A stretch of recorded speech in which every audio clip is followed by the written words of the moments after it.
10 টকীয়া নিমখৰ পেকেটত ওলাল সোণৰ মুদ্ৰা। পূজাৰ বতৰত কপাল ফুলিল হোজাইৰ যুৱকৰ। এটা 10 টকীয়া এভৰিডে নিমখৰ পেকেট। পেকেটটোৰ ভিতৰত ওলাইছে 5 গ্ৰাম ওজনৰ এই সোণৰ মুদ্ৰাটো। লাভ কৰিলে হোজাইৰ চহৰৰ পৰা 8 কিলোমিটাৰ দূৰত্বৰ এই ভিতৰুৱা গাঁওখনৰ এইজন যুৱকে। নিমখৰ পেকেটত সোণৰ মুদ্ৰা লাভ কৰাৰ পিছতেই আনন্দত আত্মহাৰা হৈ পৰিল যুৱকজন।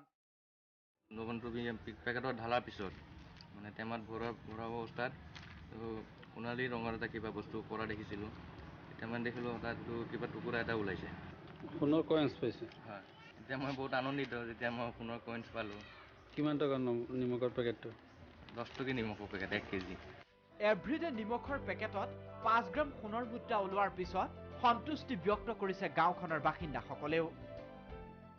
দোকানত এই নিমখৰ ভিতৰত এই বস্তুটো পোৱাৰ কাৰণে আমি ফেমিলি আমাৰ ৰাইজে এইখিনি ভালে পাইছে আৰু চবে এইটো ভাল পোৱা বুলি সম্বাদ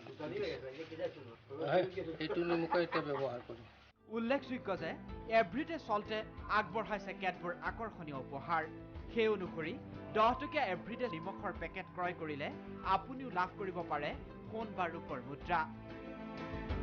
এই আকৰ্ষণীয় অফাৰৰ সুযোগ গ্ৰহণ কৰি সোণৰ মুদ্ৰা লাভ কৰা প্ৰথমজন ভাগ্যৱান হৈছে হোজাইৰ এইজন যুৱক।